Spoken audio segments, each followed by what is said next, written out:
আমি আজকে একটা কথা বলতে চাই, সেই কারণে এই ভিডিওটা বানানো, যেটা হচ্ছে আজকালকার দিনে আমরা মারা মেয়েদেরকে প্রচুর কিছু শিক্ষা দেওয়ার চেষ্টা করি, বা ব্যাড টাচ কাকে বলে, গুড টাচ কাকে বলে, আমরা তাদেরকে প্রপারলি শিক্ষায় শিক্ষিত করবার চেষ্টা করি। বাট ছেলের মাদেরও কিন্তু একদম প্রপারলি প্রত্যেকটা জিনিস তাদের সঙ্গে ডিসকাস করা উচিত। ব্যাড টাচ, গুড টাচ, বা একটা মেয়েকে কিভাবে ছোঁয়া যায় আর কিভাবে ছোঁয়া যায় না, এই সমস্তগুলো কিন্তু একটা ছেলের মাকেও শিক্ষা দেওয়া উচিত। আমি একটা 16 বছরের ছেলের মা, আমার নাম মৌসুমী সান্যাল দাশগুপ্ত। আমি আমার ছেলেকে কিন্তু ঠিক এই শিক্ষা দিয়েই বড় করেছি ছোটোবেলা থেকে।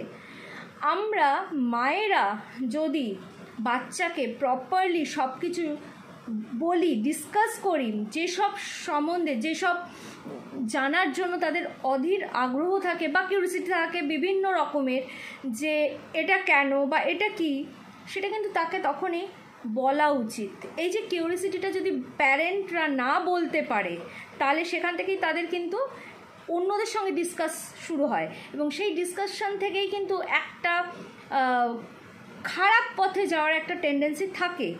তো আমার মনে হয় সবার আগে কিন্তু ছেলেদের মাদেরও ছেলেদেরকে প্রপারলি সব কিছু সম্বন্ধে ওয়াকিবহাল করা উচিত। আমি কিন্তু অবশ্যই সেটাই করি। আমার ছেলে 16 বছর, ও 10-এ পড়ে সাউথ পয়েন্টে। ওকে কিন্তু আমি একটা মেয়ের থেকেও বেশি শিক্ষা দিয়ে মানুষ করি।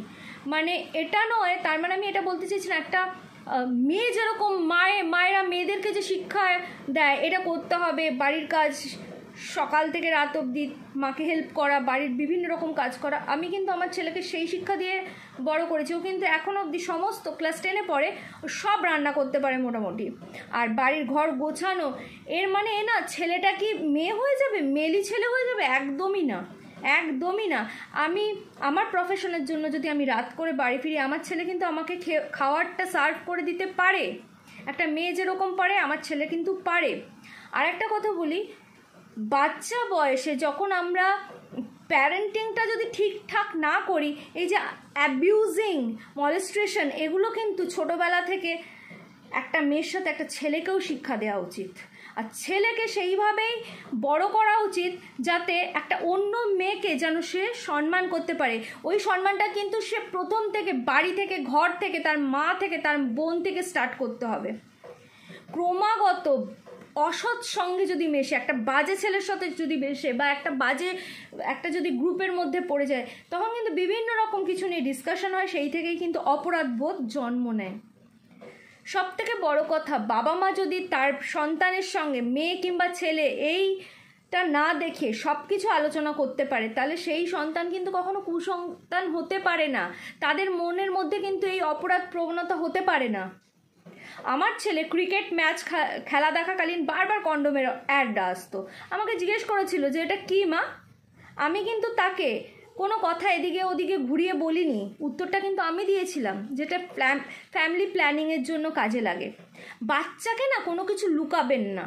তার মানে এটা নয় আমি বলতে চাইছি যে বাচ্চার সঙ্গে আপনি সব রকম আলোচনা করবেন, কিন্তু সেটা আলোচনাটা ওই লেভেলে করতে হবে না। তাকে শিক্ষামূলক দিয়ে সব কিছু জানাতে হবে, বোঝাতে হবে যে একটা মেয়েকে কোথায় টাচ করা যায়, তাকে কিভাবে সম্মান করা যায় আর কিভাবে সেটা করা যায় না, সেই শিক্ষাটা কিন্তু বাড়ি থেকে তার মা বাবাকে দিতে হবে। আজকে যদি প্রত্যেকটা ঘরে মেয়েদের যেভাবে শিক্ষিত করা হয়, আর ছেলেদেরকে না কিছুই করবে না, তুমি ছেলে হয়ে জন্ম নিয়েছো মানে এরকম না যে তুমি সংসারের, সমাজের কোনো কাজ করতে হবে না, তুমি একটা আলাদা জীব হয়ে গেলে না।